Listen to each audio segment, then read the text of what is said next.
Hello friends, this is Ashwini Sadhana Arjun.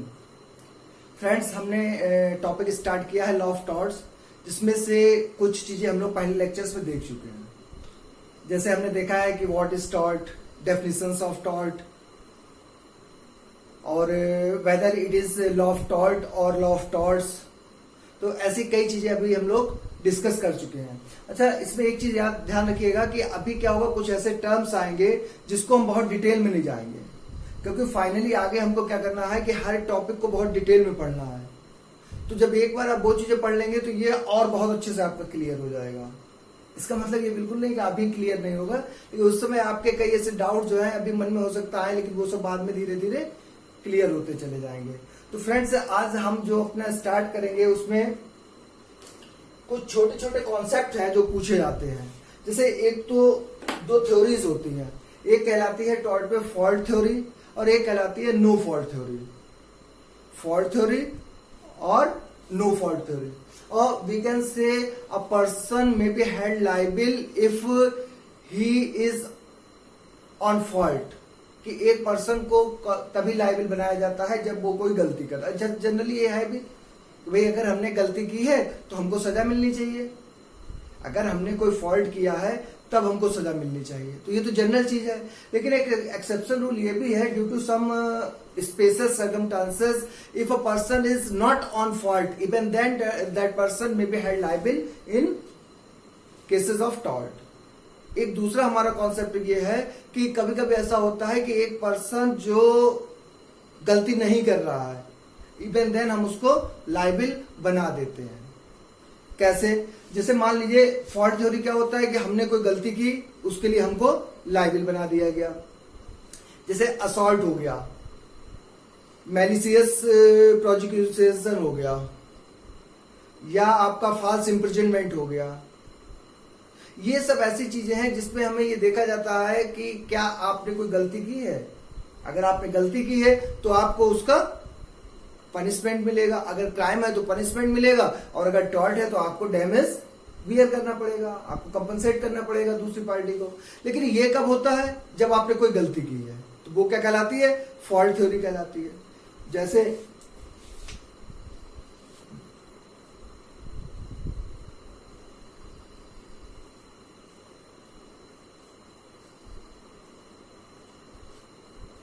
Fault theory में कई चीज आ जाती हैं, जैसे असॉल्ट हो गया, आपका फॉल्स इंप्रिजनमेंट हो गया, मैलिशियस प्रोसिक्यूशन हो गया, और कॉन्स्पिरेसी हो गया। कई चीजें इसमें होती है। जैसे हम कह सकते हैं असॉल्ट हो गया, आपका कॉन्स्पिरेसी हो गया, या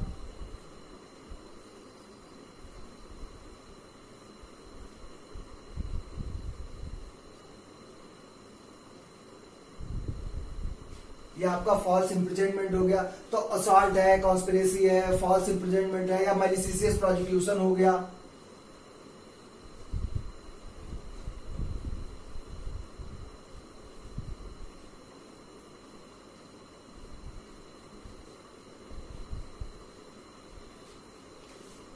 ये जितनी भी रॉन्ग्स हैं, ठीक है, इन सब रॉन्ग्स को हम क्या कहते हैं? फॉल्ट थ्योरी में आती है। यानी कि ये रॉन्ग आप करेंगे, आपने कोई गलती की है, मतलब इसमें देखा जाता है अगर आपने किसी के ऊपर कोई असॉल्ट किया है तो ये देखा जाएगा कि क्या आपकी इसमें कोई गलती है।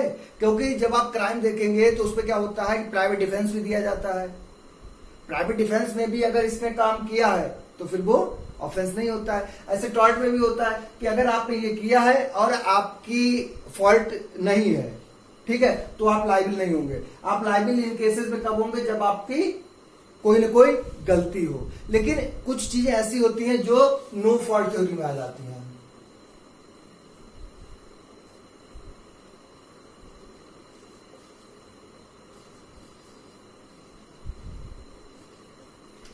अब कहेंगे आप नो फॉल्ट थ्योरी का मतलब क्या है? Generally a person may be held liable if that person does any fault. If that person does not do any fault, then that person should not be held liable for any act. लेकिन हमने जैसा कि आपसे कहा था, कुछ relations ऐसे हैं, कुछ ऐसी सर्कमस्टांसेस होती हैं, ठीक है, उसमें क्या करते हैं, ये कहते हैं कि चाहे आपने whether you are in fault और not, even then you must be held liable for an act, आपको लायबल ठहरा दिया जाएगा। तो जो नो फॉल्ट थ्योरी होती है, इसमें जैसे आप एग्जाम्पल अगर हम बात करें इसकी, तो जैसे एक तो वाइकेरियस लायबिलिटी होता है, स्ट्रिक्ट लायबिलिटी होता है, ठीक है, डिफेमेशन का केस होता है। अब किसी को मेरी बात से अगर कोई पर्सन का डिफेमेशन हो गया, ठीक है, तो हमें ये कहने का मौका नहीं दिया जाएगा नहीं नहीं हम जानबूझ के नहीं करना चाहते थे, हमारी कोई गलती नहीं थी, या हमसे धोखे में हो गया, ठीक है। क्यों? क्योंकि अगर आपने डिफेम किया है तो you must be held liable, आपको लायबल ठहराया जाएगा। तो एक तो ये होता है आपका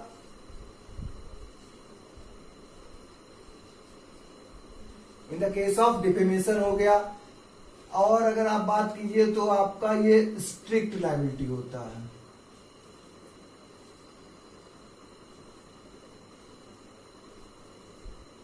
एब्सोल्यूट लायबिलिटी एक अलग कॉन्सेप्ट है, उसमें भी आता है।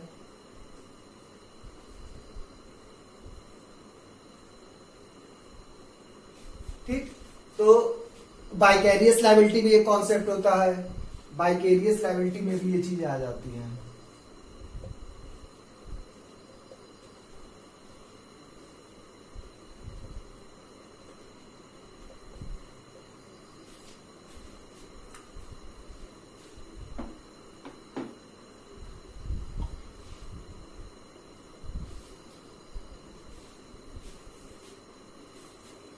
अब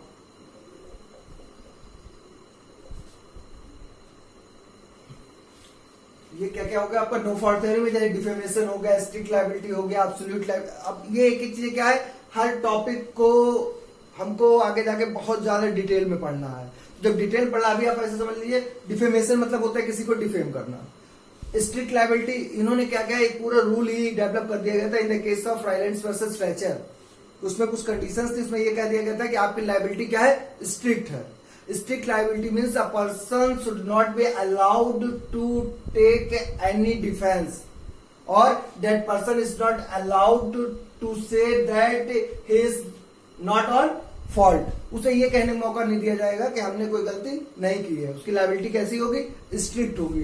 एब्सोल्यूट लायबिलिटी स्ट्रिक्ट लायबिलिटी से भी आगे जाके बात हुई है, ठीक है, डिटेल में देखेंगे। इन the case of M C Mehta versus Union of India, this law was developed in India. Vicarious liability का मतलब होता है कि एक पर्सन के किसी एक्ट के लिए किसी दूसरे पर्सन को लायबल कर दिया जाता है, और ये होता है रिलेशन की वजह से। जैसे अगर मास्टर और सर्वेंट का रिलेशनशिप है, तो सर्वेंट की अगर कोई भी एक्ट है, एक्ट मीन्स रॉन्गफुल एक्ट अगर उसने किया है, तो उसके लिए किसको लायबल बनाया जा सकता है, मास्टर को लायबल बनाया जा सकता है। तो ये एक टोटल कॉन्सेप्ट अभी हम आगे देखेंगे। एक फॉल्ट थ्योरी होता है, क्योंकि असॉल्ट हो गया, कॉन्स्पिरेसी हो गया, सब चीजें हम बहुत डिटेल में पढ़ेंगे। बस अभी हमें ये आइडिया होना चाहिए कि एक फॉल्ट थ्योरी होती है, एक नो फॉल्ट थ्योरी होती है। मतलब किसी पर्सन को बिना किसी फॉल्ट के भी लायबल बनाया जा सकता है, ठीक। इसके साथ साथ हम क्या करेंगे, दो कॉन्सेप्ट और हमें लेके चलेंगे जो थोड़ा सा कंफ्यूजन क्रिएट करते हैं, उसको आप देखिए। एक तो होता है malice in law, malice in law, और एक होता है हमारा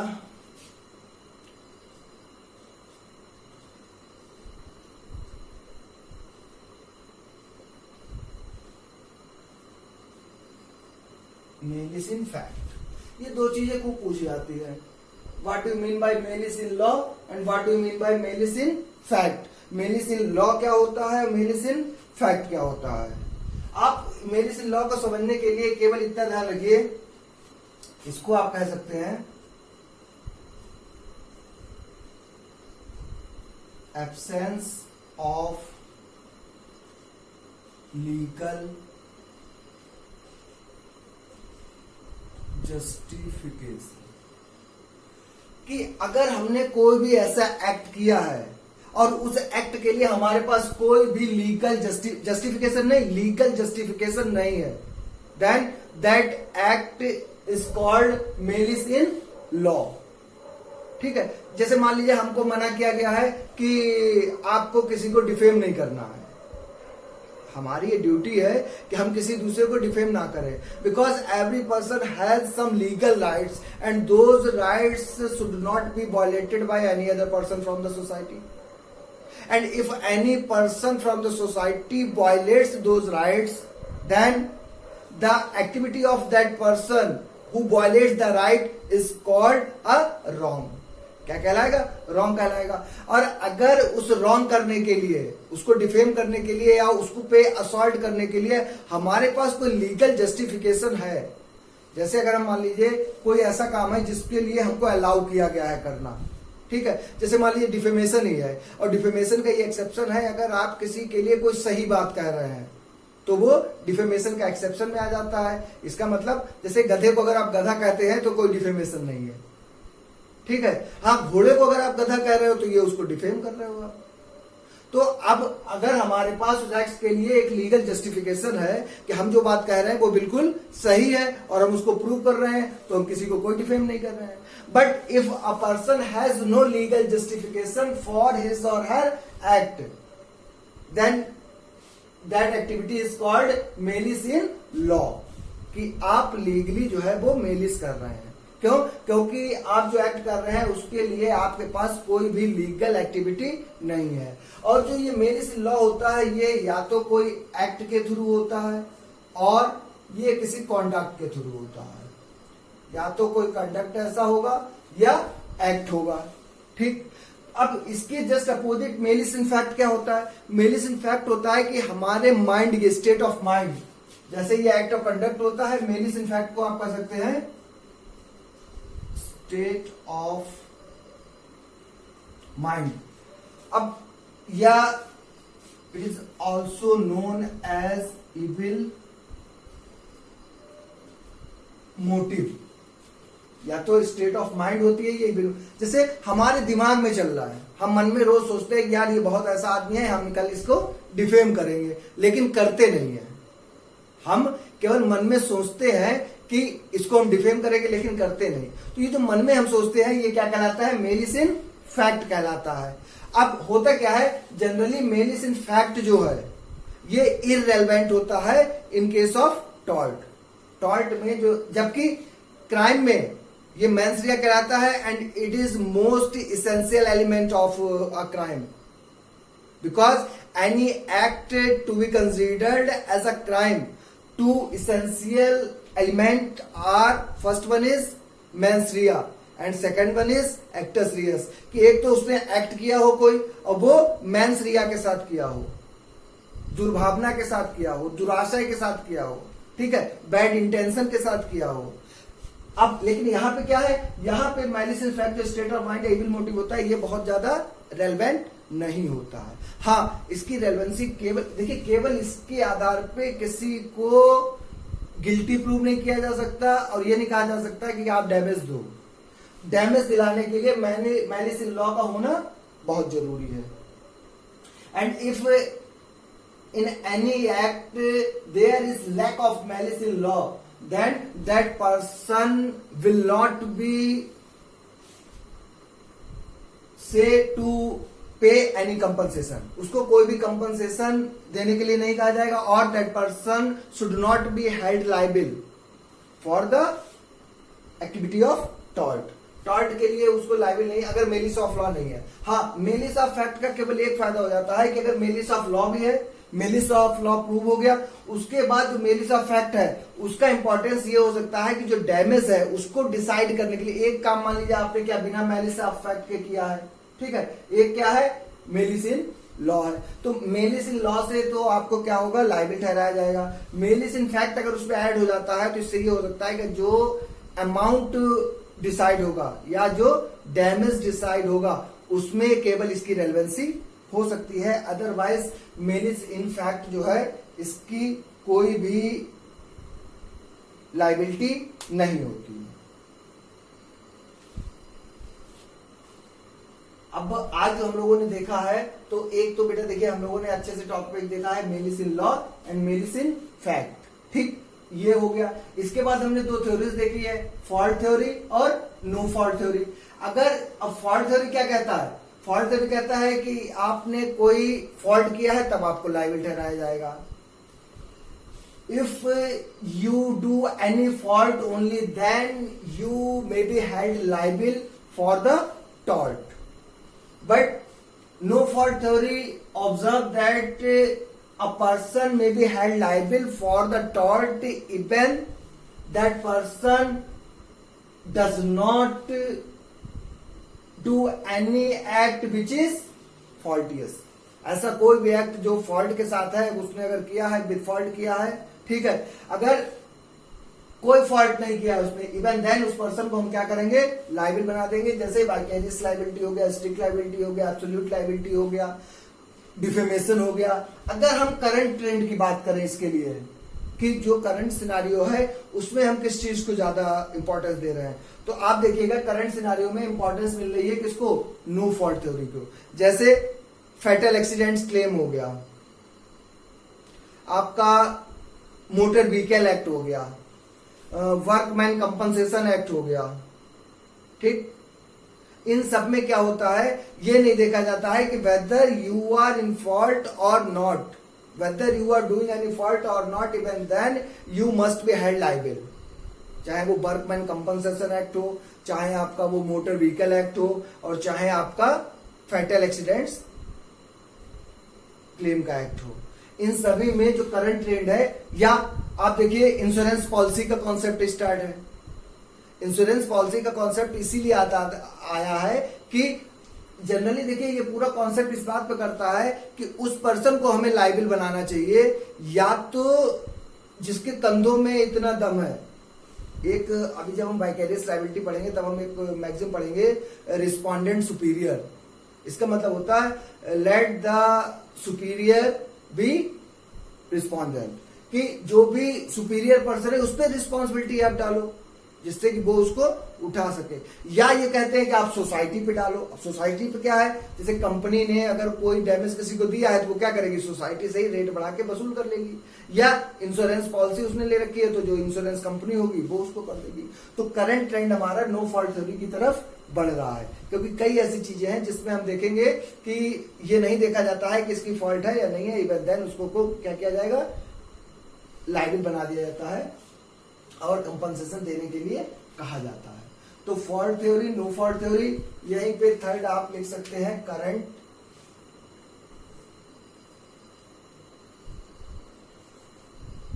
या उसको आप कीजिए, ज्यादा सही रहेगा, रिसेंट कर दीजिए,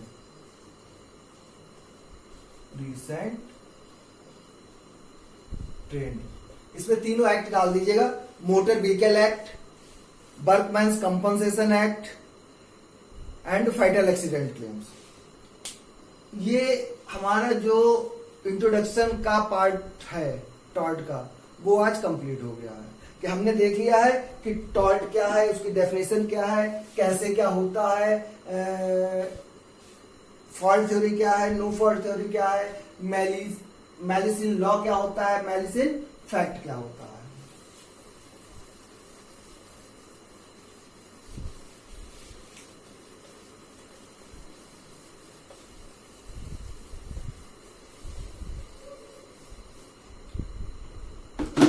देखिए ये कोडिफाइड लॉ नहीं है, as we have discussed earlier that law of tort is not a codified law.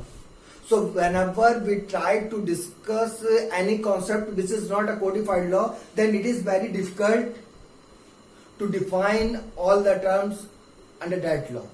क्योंकि कोडिफाइड लॉ में हमें आसानी से पता होता है कि ये सेक्शन 2H है, उसमें कॉन्ट्रैक्ट की डेफिनेशन दे रखी है, any agreement which is enforceable by law is contract, उसमें कुछ नया नहीं देखना है। इसमें क्या होता है, इसमें हमें एक कॉन्सेप्ट को पकड़ना होता है, कॉन्सेप्ट को पकड़ने के लिए थोड़ा सा हमें ध्यान देना होता है।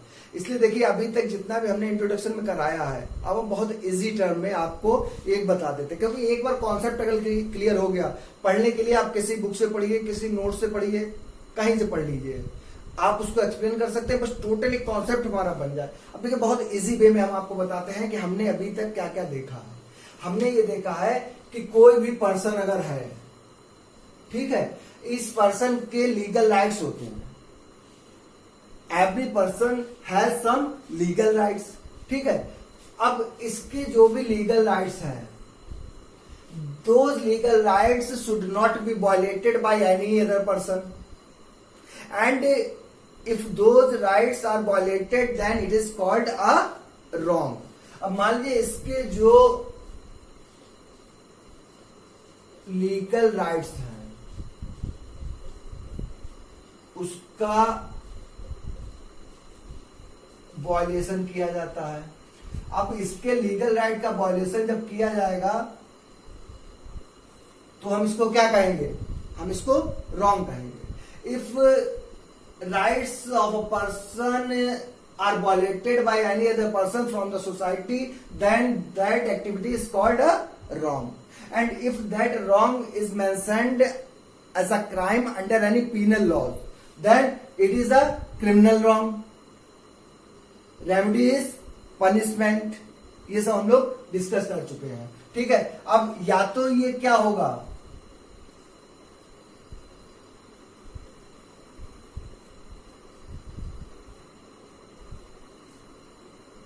क्रिमिनल रॉन्ग होगा, और या ये क्या होगा,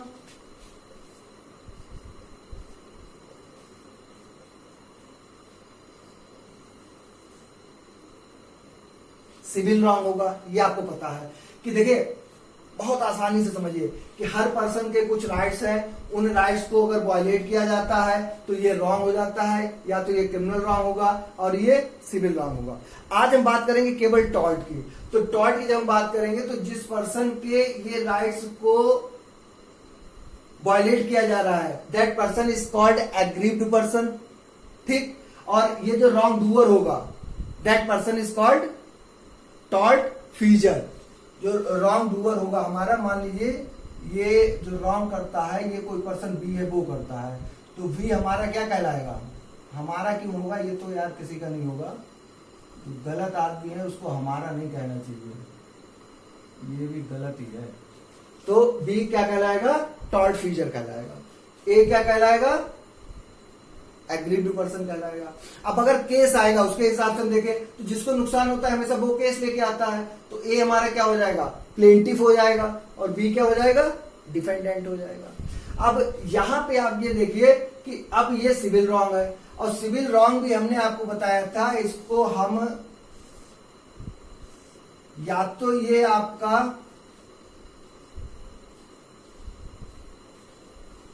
ब्रीच ऑफ कॉन्ट्रैक्ट हो सकता है, या ये हमारा क्या हो सकता है,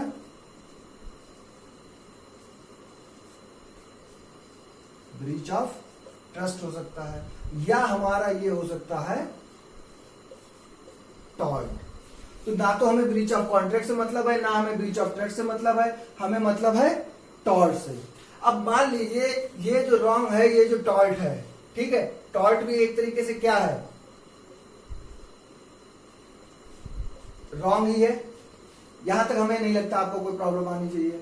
अब टॉर्ट जो रॉन्ग हो गई है, ठीक है, अब होता क्या है, टॉर्ट कब होगा, अगर किसी के लीगल राइट का वॉयलेशन हुआ है, किसके द्वारा, दूसरे पर्सन द्वारा, and that other person has no legal justification for that particular right. क्योंकि अगर उसके पास इस काम को करने का, इसको वॉयलेट करने का कोई लीगल जस्टिफिकेशन हो गया, तब तो ये कभी रॉन्ग होगा ही नहीं।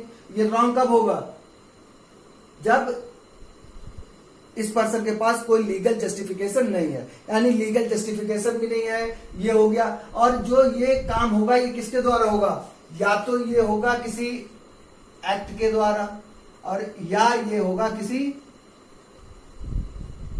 ओमिशन के द्वारा। क्योंकि हमने आपसे कहा था कि एक्ट से भी हो सकता है और ओमिशन से भी हो सकता है। तो चाहे एक्ट से करे चाहे ओमिशन से करे तो ये क्या हो जाएगा, रॉन्ग हो गया। यानी कि हम यहां तक आ गए कि टॉर्ट हो गया। अब देखिए हम आगे की बात स्टार्ट करते हैं। इस टॉर्ट को अगर इसके मीनिंग की बात करें तो पहले कह चुके थे tort is a French term, it has been derived from the term tortum and the meaning of tortum is twisted, crooked, unlawful, or we can say any act or conduct which is not lawful or which is not straight is called tort. English term में हम इसको क्या कहेंगे, wrong कहेंगे। ये सब हमने देख लिया। इसके बाद हमारे डेफिनेशन पे we have discussed 4 important definition of tort. First one is section 2M of Indian limitation act 1963, second one Salmond, Winfield and Fraser. जिस्ट यही रहेगा कि tort is a civil wrong, एक चीज हो गई। और क्यों टॉर्ट के लिए अगर हम कहें तो क्या क्या चीजें होनी चाहिए? टॉर्ट इज अ, पहली बात तो ये हमारी क्या होगी, सिविल रॉन्ग होगी एक चीज। कैसे हो सकती है? बाय एक्ट और ओमिशन। सिविल रॉन्ग होगा, बाय एक्ट और ओमिशन होगा, और इससे क्या होगा, दूसरे पर्सन को डैमेज होगा। दूसरे पर्सन को इससे क्या होगा, डैमेज होगा। अब इस डैमेज के लिए रेमेडी उसके पास क्या होगी?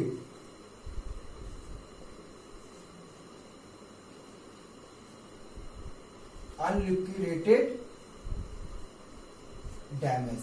अनलिक्विडेटेड मीन्स जो पहले से एसर्टेन नहीं है। That damage will be decided by the court. Court इसको डिसाइड करेगा कि आपको कितना डैमेज मिलना चाहिए। अगर हम डेफिनेशन की बात करें तो tort is a civil wrong.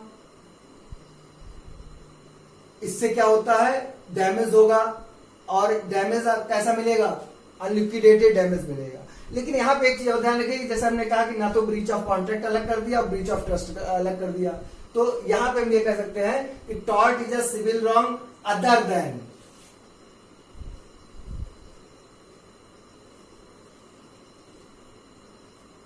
breach of contract and breach of trust. Tort is a civil wrong other than breach of contract and breach of trust, and for that remedy is unliquidated damages. और unliquidated damages क्या होते हैं, जिसको court decide करता है। Contract में liquidated damages होते हैं जो पार्टी डिसाइड कर लेते हैं at the time of making the contract.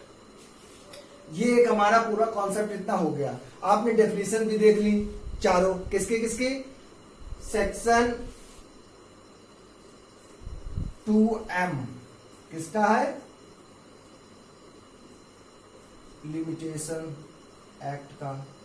इसके बाद आपने सामंत की देखी, फिर हमने विनफील्ड की देखी और फ्रेजर। ये चार डेफिनेशन देखी हमने। इसके बाद अब देखिए हम बात करते हैं थोड़ा और इजी वे में।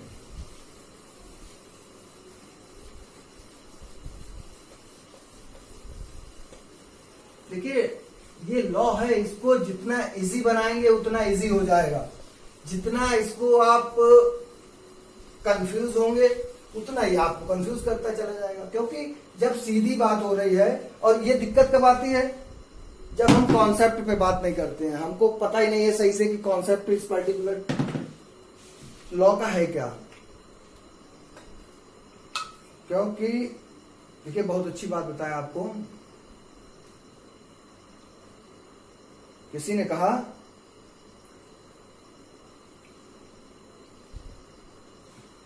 कि आप ये सब जो सीखे हो ये कैसे सीखे हो।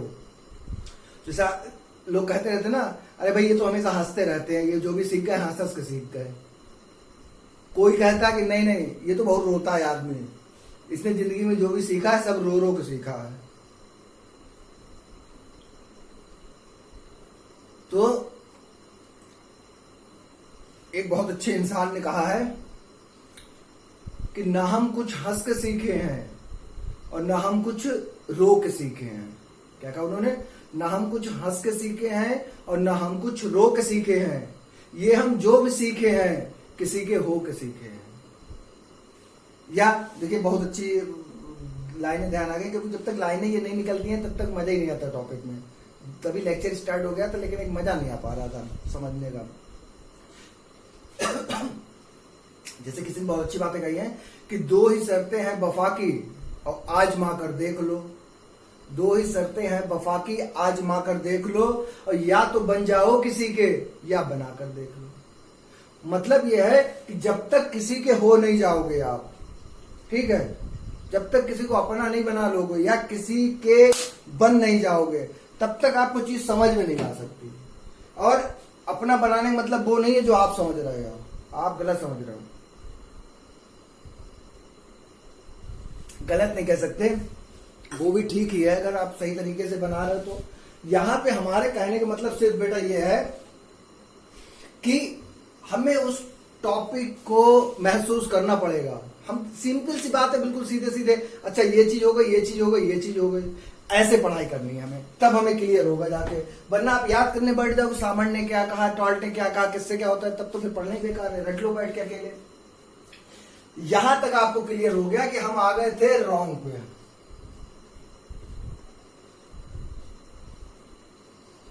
कहां पे आ गए थे? रॉन्ग पे आ गए थे कि रॉन्ग क्या होता है? टॉल्ट होता है। अब ये जो भी अब हर अलग तरीके से किया होगा ना किसी ने पॉइंट, अब एक राइट तो है नहीं, कई राइट्स हैं, तो वो कई राइट्स वायलेट किए गए होंगे। मान लीजिए इन्होंने क्या किया, ये जितने भी गलत काम होते गए, ठीक है, इनको इन्होंने एक जगह पे रख लिया सबको।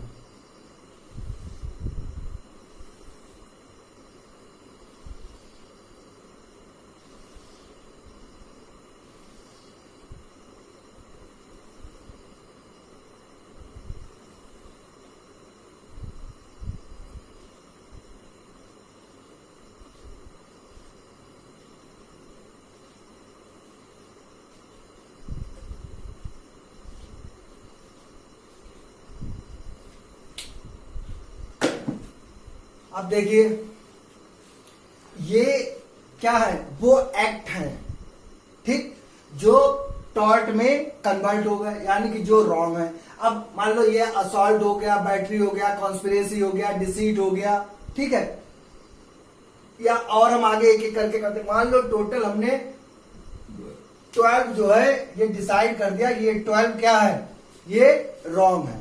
कितनी रॉन्ग है? 12 रॉन्ग है, ठीक। अब मान लीजिए एक एम है और एम भी क्या है, एक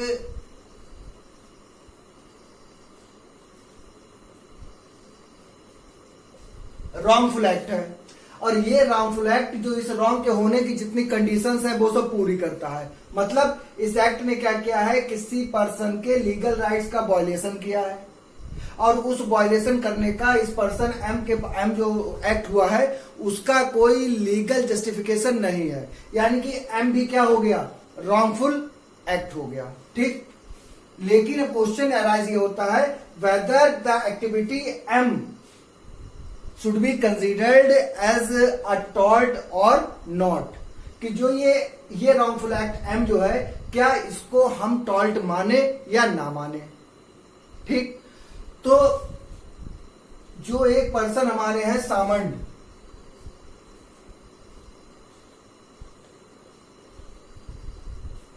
उनका ये कहना है कि act M should not be considered as a tort. Salmond का क्या कहना है कि जो ये एम रॉन्गफुल एक्ट है ये टॉर्ट नहीं हो सकता। क्यों नहीं हो सकता? इनका ये कहना था कि ये स्पेसिफिक रॉन्ग्स हैं, इनके हिसाब से रॉन्ग्स कितनी है, केवल एल तक है, ये रॉन्ग है। और इन्हीं रॉन्ग के लिए इन्होंने क्या रख रखा है, रेमेडी है। रेमेडी अवेलेबल है केवल किसके लिए, जब 12 रॉन्ग है तो रेमेडी कितनी होंगी, 12 रेमेडी अवेलेबल है, ठीक।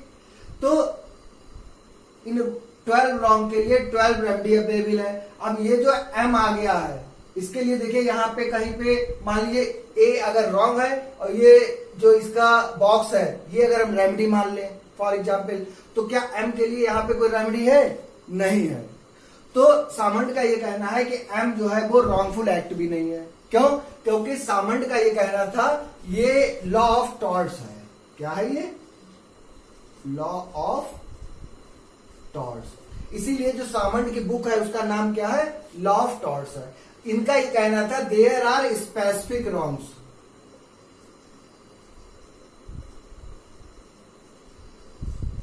स्पेसिफिक रॉन्ग्स है, और स्पेसिफिक रॉन्ग्स के लिए क्या है, रेमेडी है। और अगर कोई ऐसी रॉन्ग, स्पेसिफिक रॉन्ग ये जब बात करते हैं तो ये केवल इन 12 रॉन्ग्स की बात करते हैं। अगर हम एग्जाम्पल से देखें, ये 12 रॉन्ग हमने ले ली, तो इनका सामंड का क्या कहना था, ये स्पेसिफिक रॉन्ग्स है और इन्हीं स्पेसिफिक रॉन्ग्स के लिए रेमेडी है। और अगर इन स्पेसिफिक रॉन्ग से अलग कोई भी एक्ट रॉन्गफुल एक्ट है तो उसको ये टॉर्ट नहीं मानते हैं, क्योंकि इनका ये कहना था कि इसके लिए कोई रेमेडी नहीं है। और अगर किसी भी रॉन्गफुल एक्ट के लिए रेमेडी नहीं है तो उसको ये टॉर्ट नहीं मानते। कौन? सामंड। तो सामंड का ये पूरा कॉन्सेप्ट जो है, अब जैसे मान लीजिए ABCD को अगर हम मान ले कबूतर और इनको होल मान ले, तो यही पूरा कॉन्सेप्ट जो है सामंड का, ये हमारा कहलाता है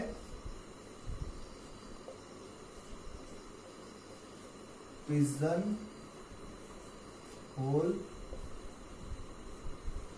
थ्योरी। ये पूरा कॉन्सेप्ट हमारा किस नाम से जाना जाएगा? Pigeon whole theory. यहां पे ये ध्यान रखिएगा कि ये कहना यही चाहते हैं कि स्पेसिफिक रॉन्ग्स है। अब यहां एक चीज और याद रखिएगा, जो स्पेसिफिक रॉन्ग्स है ये नैरो सेंस की बात करते हैं। सामान्य जब भी बात करेंगे तो ये लॉ ऑफ टॉर्ट के नैरो सेंस की बात करते हैं, वाइडर सेंस की बात नहीं करते हैं। इनकी बात जब हो गई, ठीक, तो इसके जस्ट अपोजिट ओपिनियन देने आए बिनफील्ड।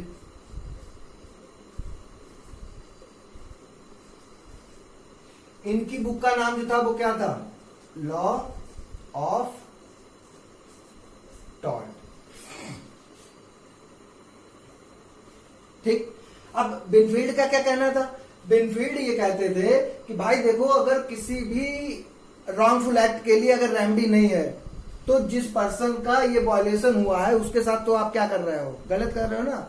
अगर भाई किसी के लीगल राइट का वायलेशन हुआ है और उसके लिए आपके पास कोई लीगल जस्टिफिकेशन नहीं है तो कम से कम नहीं तो उसको रेमेडी मिलनी चाहिए। और अगर रेमेडी नहीं है तो ये उसकी गलती नहीं है, ये आपकी गलती है। और अगर रेमेडी नहीं है तो आपको रेमेडी बनानी चाहिए। यानी कि बिनफील्ड का ये कहना था कि जो टॉर्ट्स हैं ये स्पेसिफिक नहीं है। Any act, if that act fulfill the all essential element of an act to be tort, then that particular act must be considered as a tort and that person must be held liable and to that person remedy will be provided. उसको remedy भी मिलनी चाहिए, ये बिनफील्ड का कहना था। तो यहां पे बिनफील्ड का कॉन्सेप्ट जो है ये सामंड से वॉइड है। वाइडर सेंस में बात करते हैं, उससे बड़ा कॉन्सेप्ट है, क्योंकि ऐसे हर एक्ट को टॉर्ट मानते हैं जो रॉन्गफुल एक्ट है, टॉर्ट के सेंसेस को पूरा करता है। सामंड का ये कहना था जिनका जिनका नाम आपने रख दिया है केवल वही टॉर्ट है। इनका मतलब मेन का मतलब था जो हमने कह दिया है वही टॉर्ट है। कोई नया एक्ट जिसको अभी तक टॉर्ट डिफाइन नहीं किया गया है उसको हम टॉर्ट कंसीडर नहीं करेंगे। अब इन दोनों कॉन्सेप्ट को समझने के लिए आप एक काम ये करो, एक तो आप देखो यूबी रिमेडियम यूबी जस। रिमेडियम का मतलब हमने आपको बताया था रेमेडी हो गया। जस का मतलब राइट हो गया, ठीक है। UV remedium ibi jus means where there is remedy there is right. ये किसकी बात को प्रूव करेगा? सामंड की बात को प्रूव करेगा, क्योंकि ये मैगजीन क्या कहती है? अगर रेमेडी है तभी आपका अधिकार है। अगर रेमेडी है तभी आपका अधिकार है, यानी अगर आपके पास रेमेडी है तभी आपका अधिकार है। If you have no remedy then there is no right. आपका कोई राइट नहीं है। यानी कि ubi remedium ubi jus concept किस पे है? सामंड पे है, ठीक। दूसरी हमारी मैगजीन क्या कहती थी? यूबी जस्ट यूबी रिमेडियम, यानी कि where there is a right there is a remedy. कि अगर आपका राइट है, खाली राइट होने से रेमेडी नहीं मिलेगी। आपको पता है कि आपका राइट है और उस राइट का क्या हुआ है? वायलेशन हुआ है, तब वो क्या कहलाएगा? रॉन्ग कहलाएगा, ठीक। वो क्या कहलाएगा? रॉन्ग कहला देगा। तो जब आपका राइट अगर है और उस राइट का वायलेशन हुआ है तो आपको रेमेडी हर हाल में मिलनी चाहिए। इसके जो सपोर्टर थे वो कौन थे? बिनफील्ड थे। आज की डेट में देखिए, आगे हम देखेंगे जो कॉन्सेप्ट है वो अगर हमसे पूछा जाए इन दोनों थ्योरी में से ज्यादा कौन सी सही है, तो हम अगर देना होगा तो हम यही कहेंगे कि बिनफील्ड वाली ज्यादा सही है। क्यों? क्योंकि आज की डेट में रोज नए टॉर्ट्स आ रहे हैं। सुप्रीम कोर्ट ने भी कई केसेस में ये कहा है कि टॉर्ट एक क्या है, ये डेवलपिंग कॉन्सेप्ट है, it is developing day by day. रोज नए नए टॉर्ट के केसेस आ रहे हैं। जैसे in the case of Donoghue versus Stevenson, negligence का पूरा कॉन्सेप्ट आ गया। In the case of Rylands versus Fletcher, strict liability का कॉन्सेप्ट आ गया। In the case of M C Mehta versus Union of India, आपका एब्सोल्यूट लायबिलिटी का केस आ गया। यानी कि आगे चल के टॉर्ट जो है वो क्या है, बढ़ते जा रहा है। तो ये दो मैक्सिमम आपको ध्यान रखनी है। अगर आपसे पूछा जाए ये पूरा हमारा कॉन्सेप्ट है weather it is law of tort और लॉ ऑफ टॉर्ट्स। तो लॉ ऑफ टॉर्ट का मतलब क्या है, वो बिनफील्ड ने कहा था। लॉ ऑफ टॉर्ट्स किसने कहा था, सामर ने कहा था। लॉ ऑफ टॉर्ट जो है वो यूबी जस्ट यूबी रिमेडियम पे है, और लॉ ऑफ टॉर्ट जो है वो यूबी रिमेडियम यूबी जस्ट पे है, जस्ट उसके अपोजिट है। ये बात हमारी हो गई।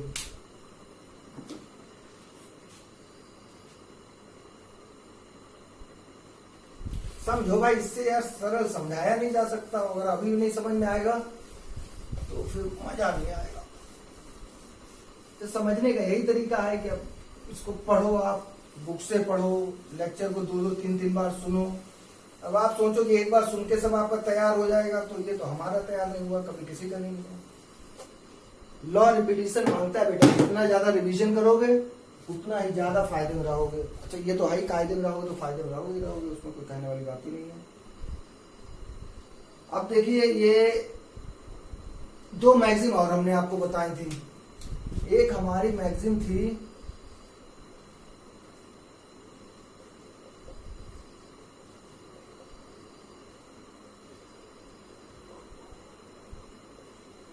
और दूसरी क्या थी,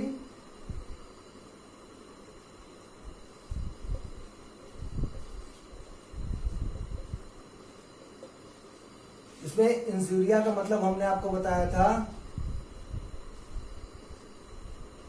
violation of a legal right, और डैमनम का मतलब हमने आपको बताया था लॉस। यानी कि सिने का मतलब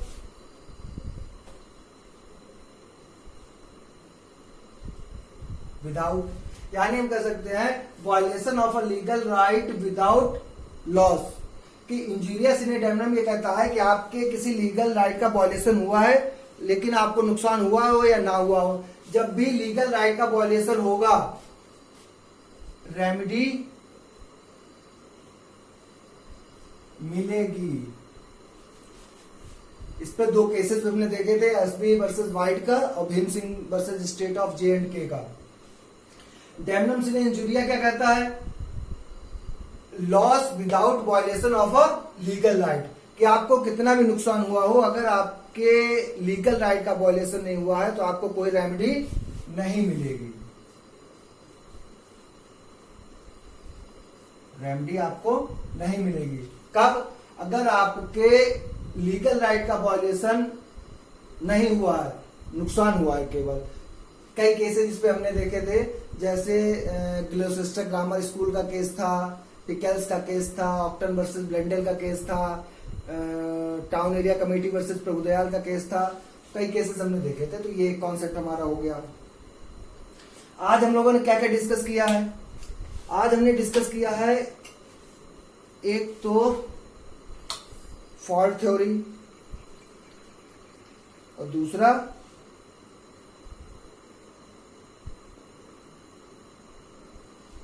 नो फॉल्ट थ्योरी।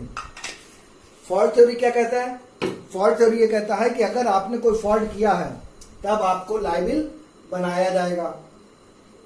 जैसे असॉल्ट हो गया, बैटरी हो गया, डिसीट हो गया, इन सब केसेस में फॉल्स इम्प्रिजनमेंट हो गया, मैलिशियस प्रोसिक्यूशन हो गया। अगर आपने कोई गलती की है तो आप लायबिल हो गए। एक दूसरा कॉन्सेप्ट कहलाता है नो फॉल्ट थ्योरी का।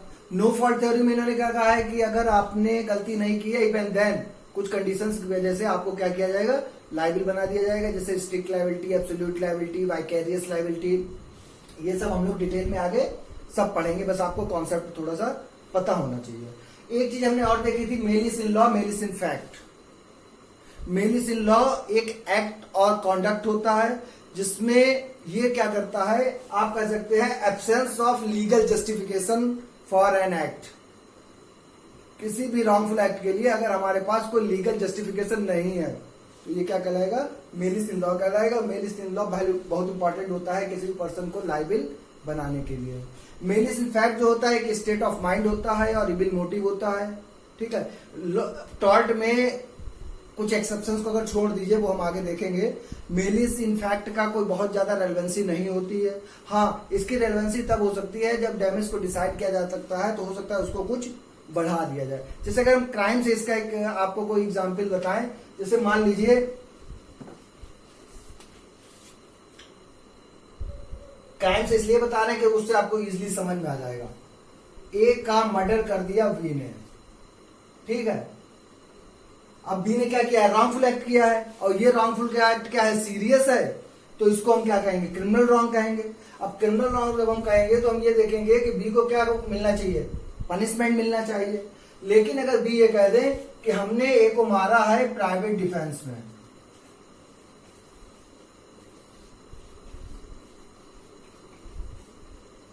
ए एक प्ली ले ले कि हमने इसको क्यों मारा है, प्राइवेट डिफेंस में मारा है। क्यों, क्योंकि ए जो है ये रेप कर रहा था किसी का, और हमने किसी को रेप होने से बचाने के लिए इसका क्या कर दिया, मारा है इसको। तो अब बी के पास एक क्या है,